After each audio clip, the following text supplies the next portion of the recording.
কেন? দেখলাম শরীরে মাংস ভরা নাকি হাড্ডি ছড়া। বাবা, আমি একটা আর্জি নিয়ে আসছি। কি আর্জি সেটা কি বল? কাজে লাগবে? লাগবে, বল। বাবা, আমার তো বারবার বিয়ে হচ্ছে হচ্ছে ভাব, কিন্তু ভেঙে যাচ্ছে, কারণটা কি? বিয়ে? তোর তো ফটিকা চান, চাঁদ কপালি। কি বলো গুরু? হ্যাঁ, তুই বিয়ের লাইনটা ক্লিয়ার করে দে যা। আমার শিষ্য তো তুই নাকি? দাঁড়া। বাবা, আপনি দেন না বাবা। ও যদি আমাকে ক্লিয়ার না করতে পারে বাবা, আপনার কাছে বড় আশা করে এসেছি বাবা, আপনি আমাকে কিছু একটা দেন বাবা। পারবে? আমারই তো শিষ্য, ও যদি ফেল মারে তাহলে আমি করে দেব লাইন ক্লিয়ার।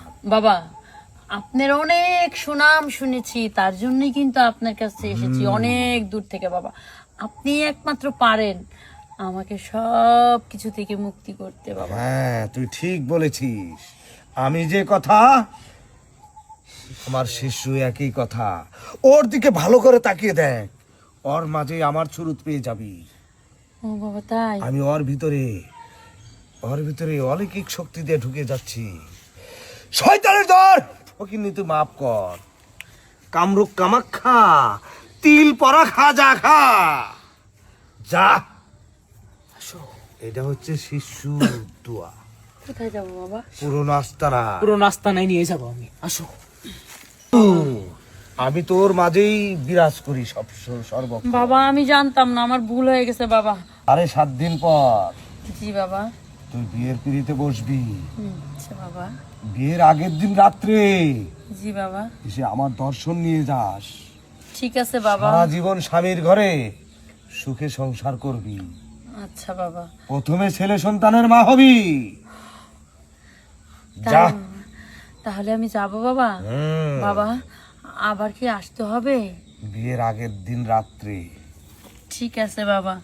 তাহলে আপনার হাদিয়াটা? হাদিয়া সেদিনই নেব, বিয়ের আগের দিন রাত্রেই নেব হাদিয়া। যা। শিষ্য, গুরু। শরীরটা কি দুর্বল দুর্বল লাগছে? হ্যাঁ গুরু, এক ডোজ দিতে গিয়ে গুরু শরীরটা কেমন জানি একটা ক্লান্ত ক্লান্ত ভাব আসে। এই তো বুঝতে পেরেছি, তোকে ভালো মন্দ কিছু খাওয়াতে হবে।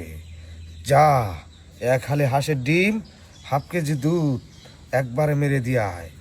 আরো 4টা রুগী তোকে দেখতে হবে। এই! এখানে কেন এসেছিস? কি চাস তুই?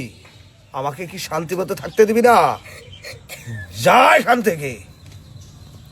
আমি যদি একবার হট হই, তোকে কিন্তু গাছের আগায় ঝুলাবো। যা।